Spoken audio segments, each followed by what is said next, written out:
some of the sports that I will be most watching in the Olympics are starting to come to the forefront now. Pole dancing. Huh? I think pole dancing is becoming an Olympic sport. Yeah, well, no, I was thinking more in terms of pickleball. Oh, okay. I'll be watching everything pickleball in the Olympics. Love those pickles. Everyone, welcome to week 9 of the NFL season and week 9 of the Don't Ask Me Why podcast. I'm here with my colleague, Reggie, as usual. Another week, another dollar. Let's hope. And let's start with true transparency.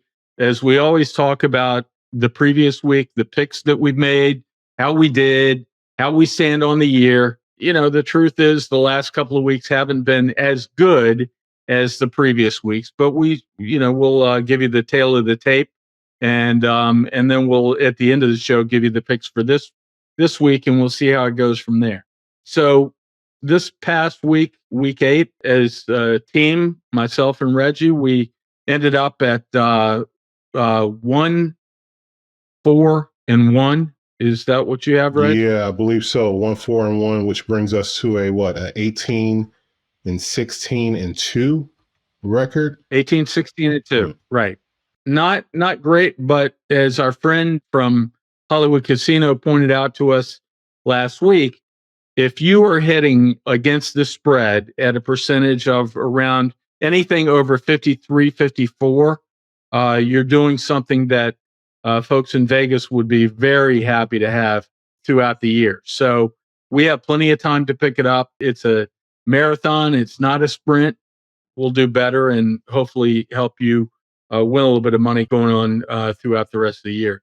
So in looking at week 8, there's been so much going on just since week 8. Forget about the scores of last week and the highlights and the lowlights of the games. Since Sunday, we've had all kinds of things happen just within the last 24 hours. The trade deadline, we had Washington trade Montez Sweat, Chase Young to the 49ers, Sweat to the Bears. The Raiders have made wholesale changes to their front office, fired their head coach, their offensive coordinator, at a record of 3-5.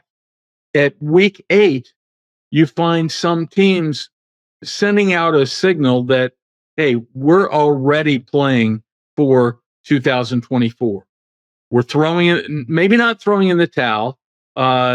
Reggie, you and I were talking a few minutes ago about the Raiders, maybe looking to pick up on some of the magic that they had 2 years ago when they brought in an interim coach at that point. I think with any leadership that decides to go a different direction with a head coach and a GM, that usually says that they're trying to make some wholesale changes. But what you do see a lot of times is you'll see that inspiration, that new inspiration from the team with a new voice in place. I think Davante Adams is probably the loudest voice in that locker room as far as representing the players. He's certainly one of the higher paid players, if not the highest paid player. And, he's been a squeaky wheel for quite some time in terms of not getting touches. I think he only had 1 catch last week. So I think his input played a role, believe it or not, a wide receiver having input. I think his input played a role in Josh McDaniels being fired. And really, even if he didn't play a role in it, it's something that should have happened. And quite frankly, he shouldn't have had that job to begin with. He's still living off that equity from the Patriots. And I'm really hoping that this is the true end of retread coaches in the NFL, the Marty Schottenheimer, Norv Turner-isms that we've had to deal with for so many years. So we need fresh blood. And quite frankly, I don't root for anyone to get fired, but it is what it is. It should have been happened. So that's my thoughts on it. To an extent, I hear what you're saying, and to an extent, I slightly disagree with some of the relic names that you brought up there in terms of Schottenheimer and North Turner. especially Schottenheimer. Schottenheimer was a winner, really, wherever he went. Never got to the promised land in terms of the Super Bowl, but he first year in Washington, I'll never forget. He had LeVar Arrington as a rookie or second year guy at the time. They lost their first 5 games under Schottenheimer. Then they finished 8-8 in his first year. Daniel Snyder, for whatever reason, likely because he didn't want to usurp any power to Marty Schottenheimer, who wanted to have control over, player acquisitions and personnel and things like that. Fired him after 1 year after going 8-8. The only other Washington coach that had a similar background in his career was a guy named Joe Jackson Gibbs, if you remember. He started out 0-5, and fans were calling for his head. They came back. They went 8-8 in his first year, and he ended up being a Hall of Famer. Schottenheimer was a great coach all the way around. Norv Turner, I'll agree with you on. But anyhow, I 100% agree that Josh McDaniel has been living off of Bill Belichick, for the last probably 15 years. I wouldn't be surprised to see him go back, Reggie, to New England again and become offensive coordinator. New England's offense is bad. Wouldn't be surprised. Yeah. Belichick is loyal to his understudies, and he welcomes them back quite often. But I don't know if McDaniels can humble himself and go back to Foxborough, tail between his legs, humbled. Who knows? But quite frankly, back to the Raiders, they needed a shot in the arm. I know Mark Davis, this isn't what he had envisioned with Derek Carr leaving. You're getting Garoppolo. That's who you wanted. You've worked with Garoppolo before, and things just haven't worked out. The interim guys, Antonio Pierce, I remember him with the Giants.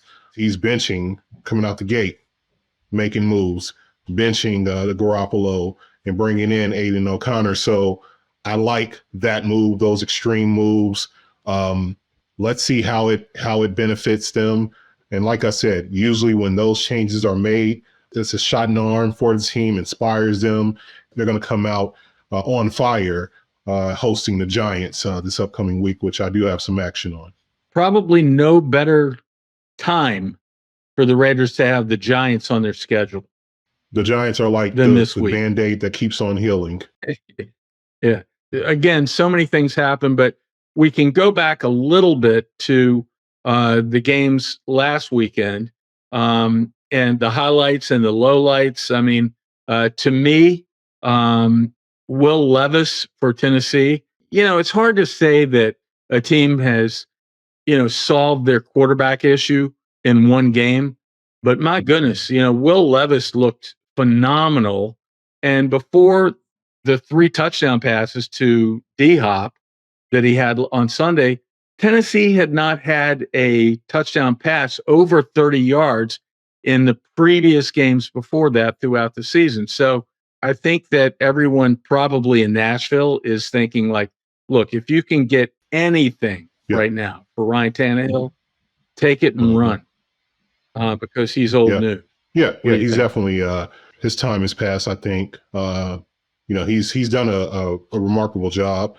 Converted wide receiver from Texas A&M, and had a serviceable career, being a first round pick, and really, like I said, having a serviceable career. Not saying that it's over. I think he goes the way of Andy Dalton and other long-term starting quarterbacks who eventually became backups. So I think he'll still be in the league on the team in that capacity. But what Will Levis showed is similar to what Marcus Mariota did as a rookie for the Titans in his first start. He also threw 4 touchdowns. After that, it became quite evident that that was the anomaly. He wasn't that type of quarterback. But from what I saw with Will Levis, the way he was, delivering the ball, I think that's going to be more of the norm with him. Not saying that he's going to just be taking the top off every game, 300 yards, 4 touchdowns, Right. but I really think his trajectory is closer to that type of performance than what Mariota ended up being for the remainder of his career. So I definitely think the fans in Tennessee are happy that they have their guy potentially. Yeah. And he's young and athletic. He can get outside the pocket, throw against his body, throw across the field the other way, which he showed on Sunday. And those are all great things to see. And then don't forget, his secret weapon is mayonnaise in his coffee. That's his hidden secret right there. So yeah, I remember that from before the season. Yeah. So you might want to sort of educate some of our viewers and listeners that aren't familiar with the mayonnaise and coffee so that they understand what you're talking about there. Look, I'm not familiar with mayonnaise in the coffee. I don't know what the hell he was doing, but all I heard was he puts mayonnaise in his coffee, and everyone was like, what the hell? He probably would have been starting from the beginning of the season if he didn't say that, but he did. And guess what? He has a Hellman's endorsement, a lifetime endorsement with Hellman's. You got to be kidding. That is Really? no lie. That is no lie. It's a beautiful thing. Ain't it? That agent is working his ass off, I tell you. So all in all, I like what Will Levis showed in his first start. And I think Tannehill is going to kick his feet up and, coach from the sideline. That gives people in Nashville a lot of hope for the remainder of the year. They're behind Jacksonville now. They got a road to climb, a hill to climb, but I think that he gives them some hope there. Whereas with Tannehill, I don't think you really had any. Or Malik Willis. They gave and credit to Tennessee. They gave equal opportunity and made sure, hey, we want these picks to work. I like how they handle their personnel top to bottom. So they're giving everyone the opportunity. And Will Levis, hey, now it's your turn. He came in, he showed up. So good on them.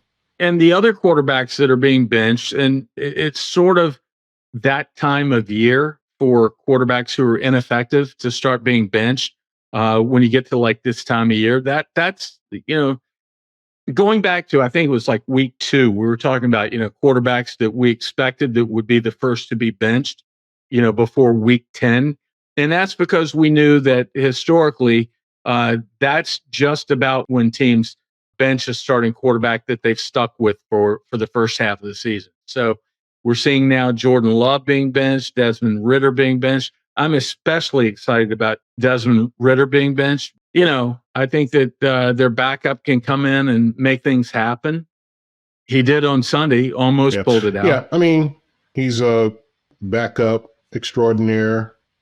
Just he'll come in, he like Gardner Minshew, like what PJ Walker is starting to become a dependent, and Tyrod Taylor is probably the face of it.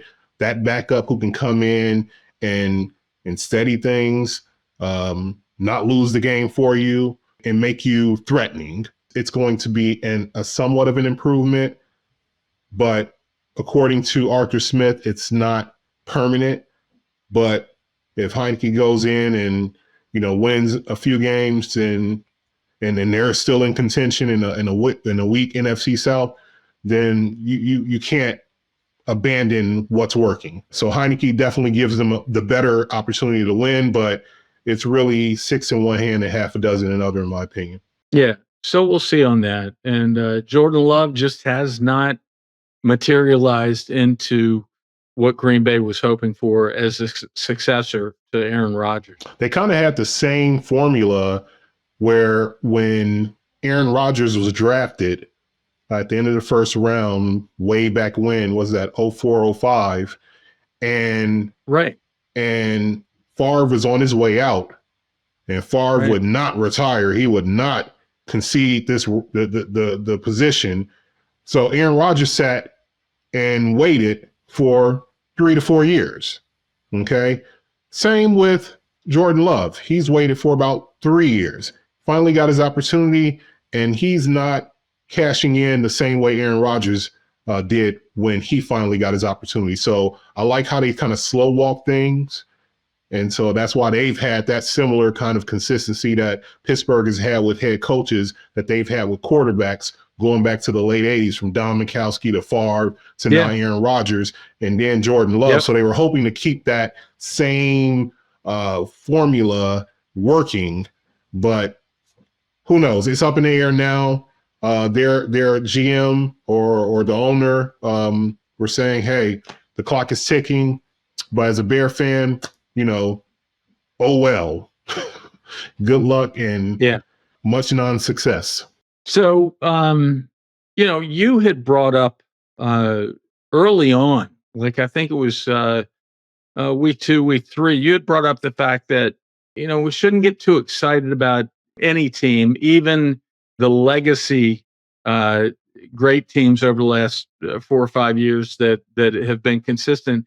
We shouldn't get too excited when they get off to a great start, because it is the NFL. Anything can happen. And sooner or later, even teams that look to be world beaters get brought down to earth. And this week, we couldn't have 2 better examples to talk about than the Chiefs and the 49ers. I mean, San Francisco losing 3 straight, looking nothing but pedestrian. Kansas City losing to Denver, who they had beaten how many times in a row? 16, I want to say. In a row. Yeah. In division. Beat them 15, 16 times in a row. Probably Vegas lost their pants on that. Yeah. So there's really nothing at this part of the season so far that you can count on in terms of who's going to be there at the end. Yeah. I said from the beginning of this season that the AFC West is up for grabs. I certainly was a little off base, and I still will say that I'm a little off base when I picked Denver as the AFC West champions for the end of the year. But that was a heck of a win for Peyton and Russ and them to get that win at home. That's what I kind of expected from Denver. Whereas the Chiefs, they're sputtering a little. A lot of drop passes. You could see the frustration with Mahomes out there. Taylor Swift this, Taylor Swift that. It kind of takes away from, or it kind of disguises some of the ills and issues that they're suffering from. So they can be had. They can be had by one of the better teams, Detroit, in game 1, and one of the worst teams in the league in Denver in this past week. And then the 49ers, 2 losses in a row. It's like, okay, we'll see what's going on. Let's see them right the ship in this game right here. Now we're talking 3 games in a row. Now it's a trend. Now it's a problem. Now, how do we address this? And with these trades, we'll talk about that shortly. They need to start looking at things where they are no longer, like you said, the force that they have portrayed themselves as in the first quarter of the season. So then Josh McDaniels being fired, as we discussed, and now you're looking at some of the trades that were made at the deadline. It didn't seem like as many as there were last year. Washington was very active, trading off Chase Young and Montez Sweat, for draft picks. We kind of figured, those of us in the Washington area, we kind of figured that was where they might be headed when they lost last Sunday. But I was actually looking for potentially more wholesale changes, even a change at the head coaching position, maybe to move Eric Bieniemy up into the head coaching role. Yeah.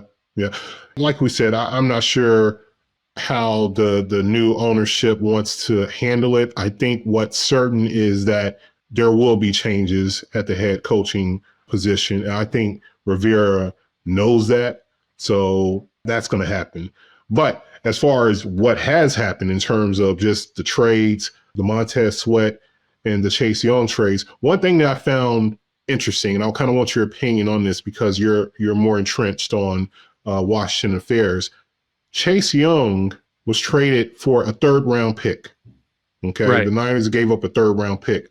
Montez Sweat was traded for a 2nd-round pick. Montez Sweat has at least 3 years on Chase Young. He's been in the league longer than Chase Young. Can you speak to that? I think that's very explainable. Montez Sweat has been a rock on the defense. He's played almost all the games, if not all. Chase Young has been oft injured, and he's probably started and played in. Now, granted, he had a devastating injury with a Achilles 2 years ago, and no one would come back from that quickly. But then there was another injury here and there, and I think that teams look for not only stars that can make a difference and give them a chance to win this year and get to the Super Bowl this year. They're looking for players that they can count on to be durable. And Montez Sweat fits that category. Not that Chicago is looking to get to the Super Bowl this year, but they want someone that they can look at as a bedrock in the years to come. And everybody in DC loved Montez Sweat. And sorry to see him go. But I'm not surprised at all that Chicago had to give up a little bit more than San Francisco did for Chase Young. Yeah, I think Chase Young, I'm not going to say his best years are to come. I think he will thrive there. I think bookend with Bosa, they were college teammates. So I think that's just going to revive him, providing that he stays injury free. I think that's really going to benefit them. And giving up a 3rd-round pick for a 1st-round pick only 3-4 years ago, that's a deal that I would take right there. And I think Montez Sweat automatically becomes the best player on that Bears line.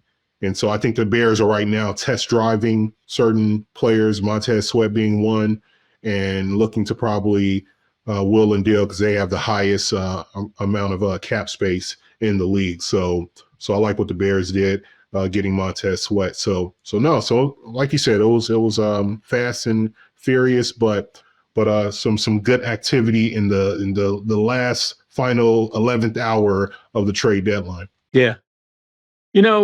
NFL fans, they're so funny to me all the time, and I'm one of them. And I engage in this type of banter and hyperbole oftentimes when I'll say like, "Oh my gosh, why did they draft him 3 years ago when they could have had him?"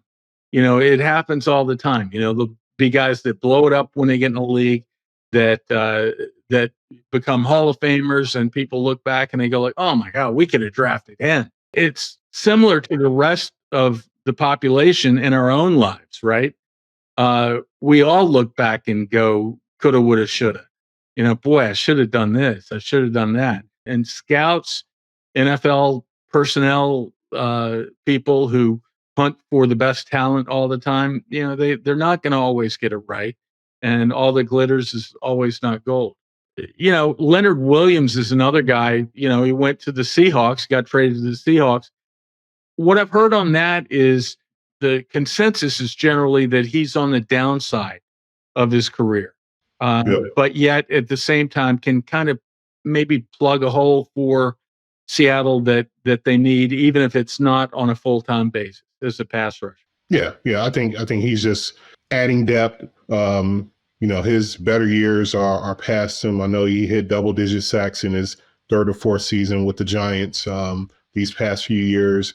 I think he's been a good run stopper. So ultimately, similar to a Montez Sweat, someone, good team player and someone just to kind of shore things up for that run defense for Seattle. So only good things that I've heard as well. So again, Seattle, they're contenders and they're looking to, and they see a wounded 49ers team that they're saying, hey, you know what?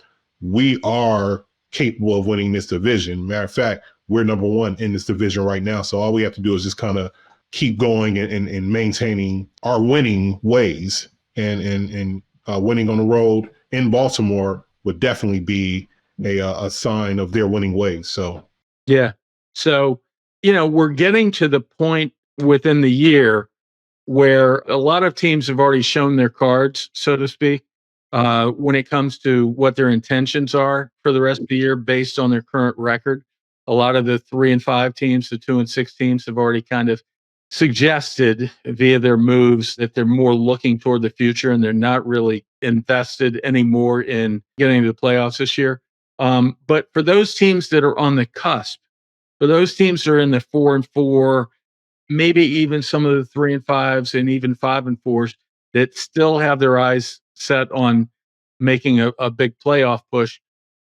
Which one of those teams, Reggie, do you think can ill afford to lose either a starting quarterback or marquee running back or any other key player? And typically that's going to be quarterbacks. We already saw with Kirk Cousins going down last week that's going to be a tough row to hoe for them.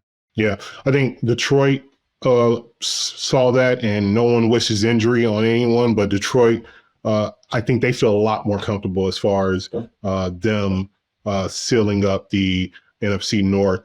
They already have a 2 full game lead over Minnesota, and after that it's Green Bay, and they have a full 4 game lead over them, or 3.5 game lead. So I think Minnesota is proving that point. But I see New Orleans actually as a team where with Derek Carr, and I believe Jameis is still licking his fingers and holding up W's and eating W's or whatever the hell he used to do. But he's the backup, which again, I think he's a formidable and solid backup. But Derek Carr, I think, is good enough where they can win that NFC South, where they're in a tie with the Falcons, which we already know aren't necessarily a threat by no stretch. They're tied right now 4-4. So they could ill afford to lose Derek Carr because they're in a winnable position at 500. I think they can go on a run. I think Atlanta is capable of going on a losing streak at any time, because I really think, just like Pittsburgh, they're winning with smoke and mirrors, performing all types of magic trips up in the Mercedes-Benz zones.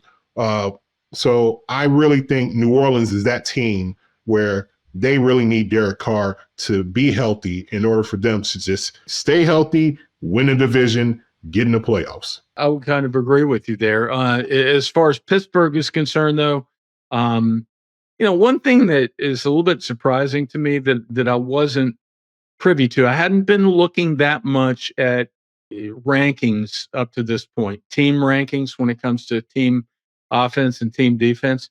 I made an error last week in picking Pittsburgh to cover against Jacksonville based on their defense and based on the fact that they were playing at home. They won 2 in a row, and I thought that their defense could hold Jacksonville in check enough to where they could score enough points and come up with a win. You know how I feel about Mike Tomlin. So it's hard for me to believe that they're in the last 3 or 4 teams in the NFL right now in team defense. Again, that could be a turnover margin thing. Again, going back to Mike Tomlin, discipline, they play clean football, not a heavily penalized team. So in lieu of not necessarily having a great pass defense or a great offense for that matter, let's not turn the ball over. Let's not shoot ourselves in the foot with senseless penalties. That part right there also plays a role in team success. So they may not have all of the ingredients, but they have those that do count and those that will get you wins and keep you above 500. So, in terms of Pickett and Trubisky, I think Trubisky starting this week potentially. Again, that's to me that's a wash. That's a push in terms of what they're going to do and perform. Maybe Trubisky, and I know for a fact Trubisky, he can be a turnover machine and he can F up a game on his own. But ultimately, I think the Steelers are good either way because, like you said, the leadership that they have in place, and they'll be okay. I think that some of the games coming up this weekend that to me, look to be very key would be first of all, Miami against Kansas City. They're playing across the pond, correct? In Frankfurt, Germany. Today, FYI, today is All Saints Day in Germany. So just a heads up, just to let you know. So this is a holiday in Germany. So they are running around on All Saints Day in Frankfurt. That's a nice tidbit, Reg. I'm kind of also wondering if Frankfurt. I think of Frankfurt. I think of Frankfurters, and of course, Same. Germany is big for having great I guess kielbasa and stuff like that, and kraut and all those things. So yeah, I imagine the players that are over there are going to have a good time sampling that cuisine. Absolutely. Yeah. Don't they have like German beer, like Oktoberfest and all that? Yeah. Oh my God. Yeah, they should be having A little bit ball. late for Oktoberfest, but Okay, Novemberfest maybe? Novemberfest. Okay. All right. It doesn't November have something to do too with what is it, like Movember? Isn't there something that got created about Movember that had something to do with mustaches and stuff like that? They were talking about that last week when about Gardner Minshew. Oh. Something about Movember. But we can look that up and report back on that next week. Okay. The Dallas at Philadelphia matchup is tasty. I have a clear favorite in that one. Even though I'm not betting on that game, and I think that you might agree with me there. But we'll find out a little bit later if we're in sync. And then another one for me is Seattle at Baltimore. Seattle, I still believe, continues to be under everyone's radar and not being given the credit that they're due. Of course, like we talked about a few minutes ago, they picked up Leonard Williams to help that defense and the pass rush. I'm not surprised at anything that they do.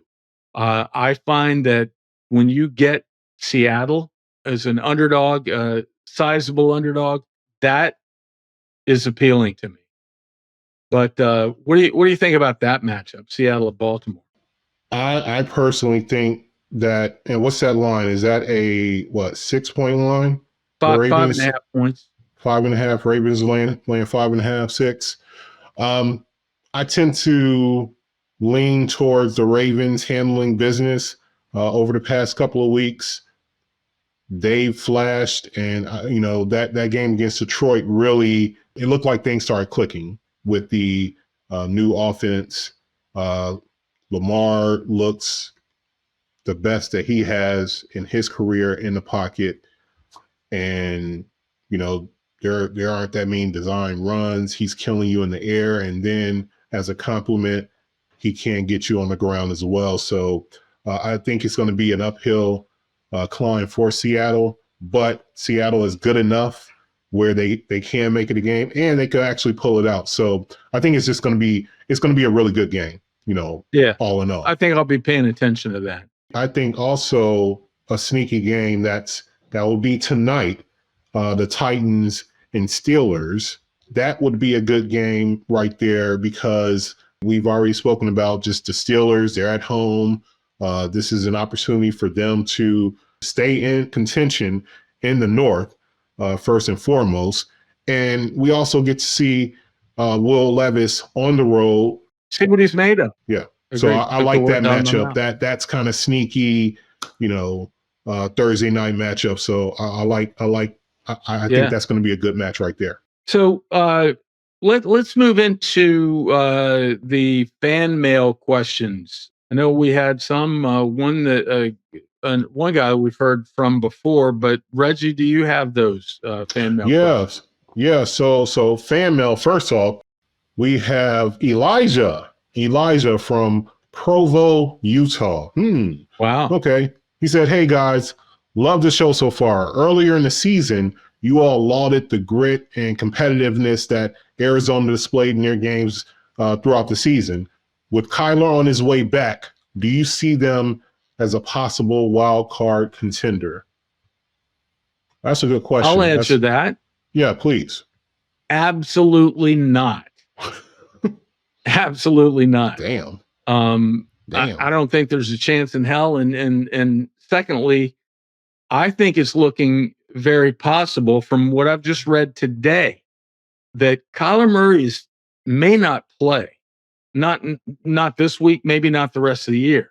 I mean, if you've got a possession that could be worth something and you're going to retool the team and you were thinking about maybe moving on from Kyler Murray anyway, why would you jeopardize his worth by having him play for what's now, what, a 1-6, 1-7 team? 1-7. No, they're not going anywhere. They're not going anywhere. So that's my take on it. What do you think, Reggie? Man, Kyler, you better get your narrow behind out there and throw that ball to Hollywood Brown and them. You playing. You are playing. I know you're coming off that knee injury. I don't give a damn about this 1-7 record, but you're getting out here and playing. But to Elijah's question, 1-7 is too steep of a hill to climb. They would have to go on a unprecedented type of winning streak and run. I'm not even looking at their schedule, but I assume that they're going to have some tough battles within division. I think they've only played San Francisco once, and that was in San Fran. So they got to play them again. You got to play Seattle again. So within your division, you probably got at least, majority of the L's coming as well. So I think it's a bridge too far for Arizona. I still think that they fight every game. They play hard. Kyler may come back and complement that, get them a few more wins. They're still going to be a top 10 pick once the draft comes. So yeah, Elijah, yeah. I just don't see it.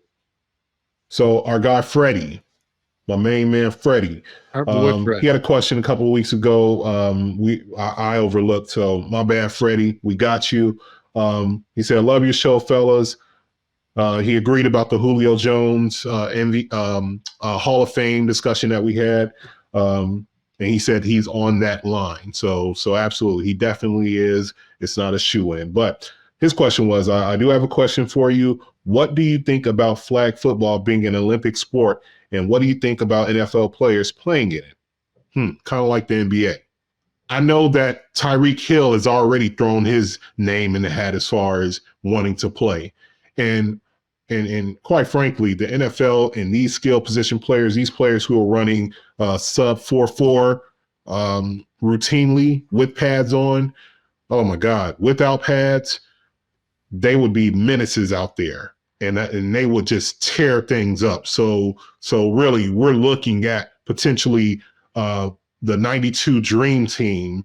If the NFL players, or hell, college players, are integrated into these Olympic flag football teams. So I certainly am in favor. Now, there's a downside to that, where you overexert yourself, injury happens during the summer. That period is right during training camp and preseason football in August is when the Olympics occur. So there may be those conflicts. So I'm curious to see how that would be worked out. Well, what do you think, Raj?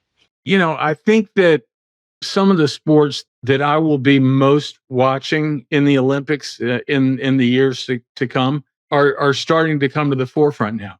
I think pole dancing. Pole dancing. I think pole dancing is becoming an Olympic sport. Yeah, well, no, I was thinking more in terms of pickleball. Oh, okay. I'll be watching everything pickleball in the Olympics. Love those pickles.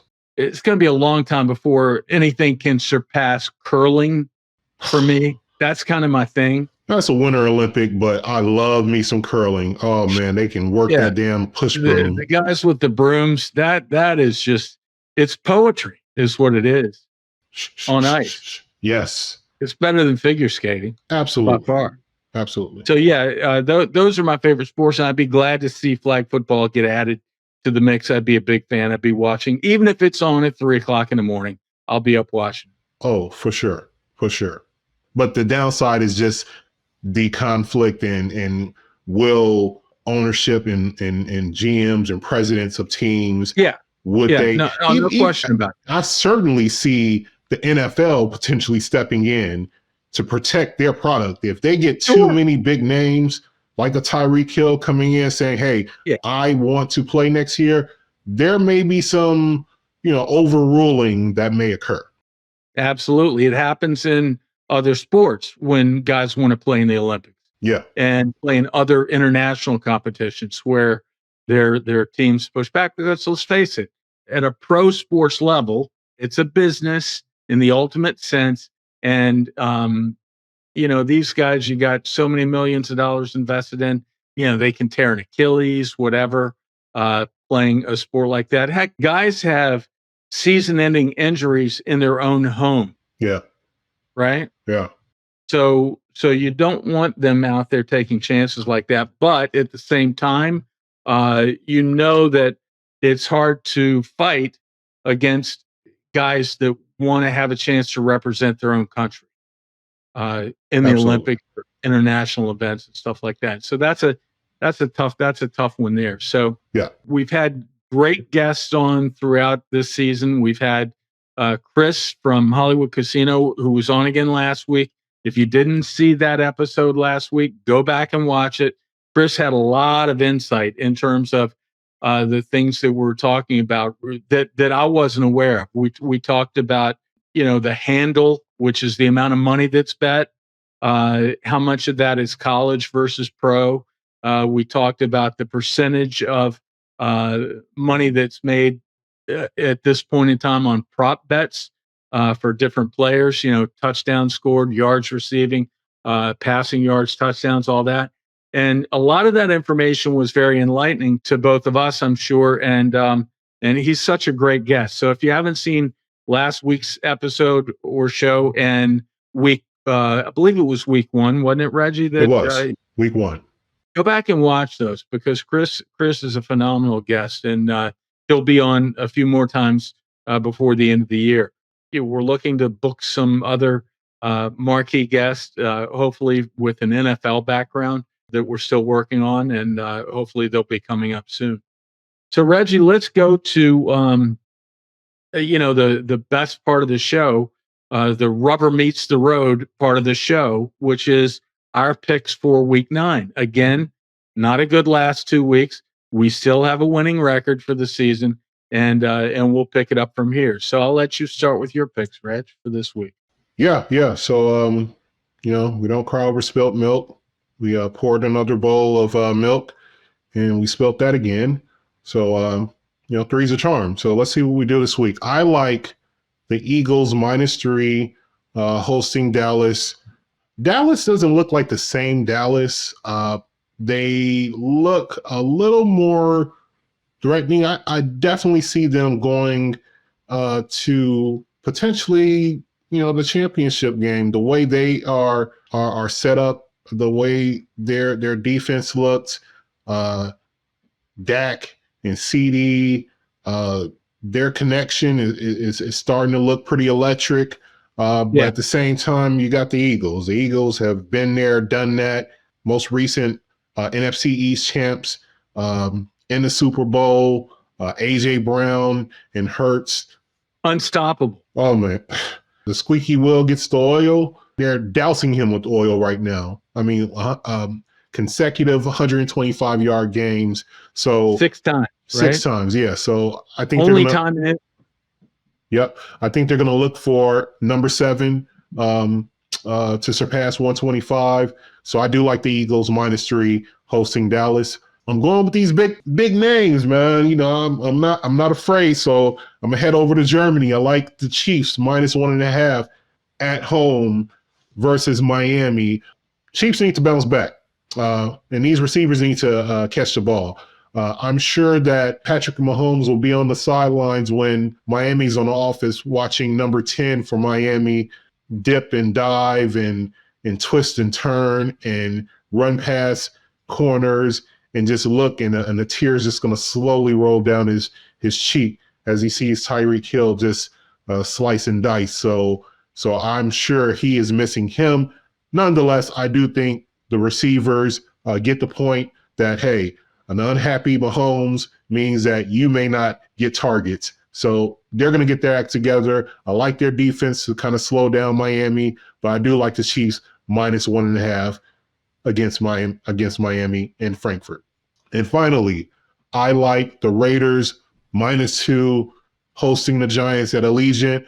Like I was saying earlier, after a coach being fired, usually the team is inspired. They have this new voice, this new energy. They're revived. They're rejuvenated. They come out the gate, bang, let's win one for the new interim coach. Let's make him the permanent coach. And then usually they'll just flounder after that, and the interim coach becomes the defense coordinator again. But nonetheless, I do like the Raiders -2 against a wounded Giants who look very pedestrian in terms of offense. I mean, like terrible. So I'm not sure if they're going to have Daniel Jones back. I know that, but he's practicing again. But I still like a revived, energized Raiders to win this -2 versus the Giants. That's my picks.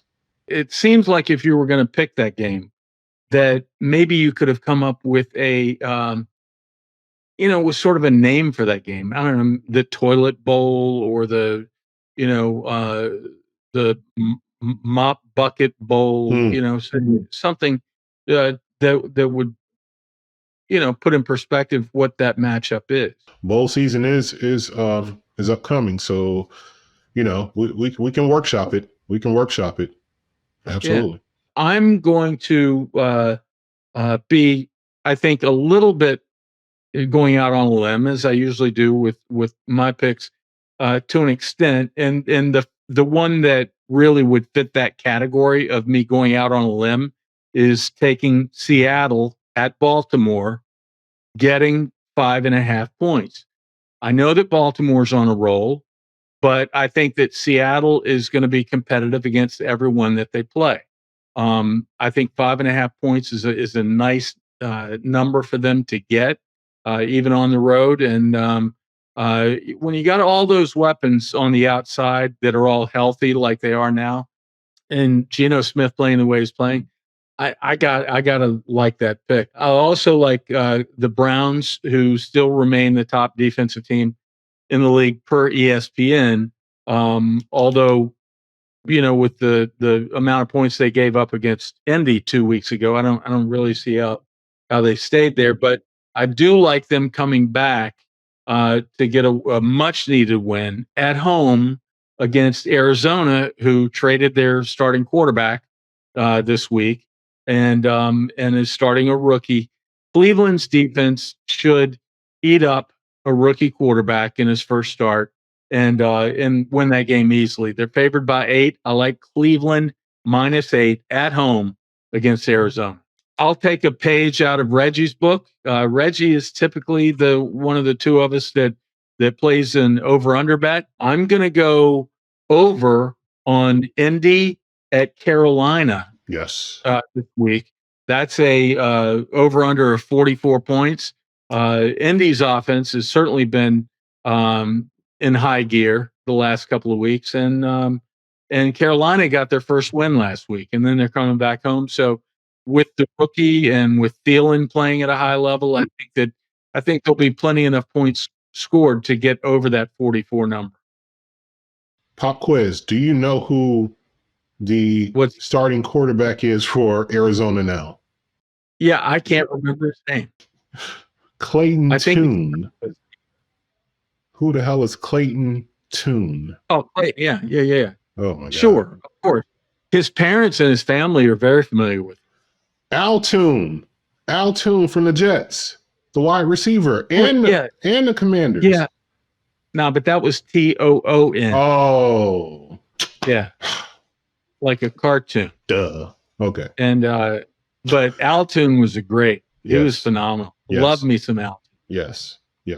So we're done for this week, guys. Hopefully we covered some topics that you wanted to hear about this week. We wish you the best of luck with your picks. It's been an active week 8 on and off the field. And we look forward to seeing you again next week. So see you again on Don't Ask Me Why.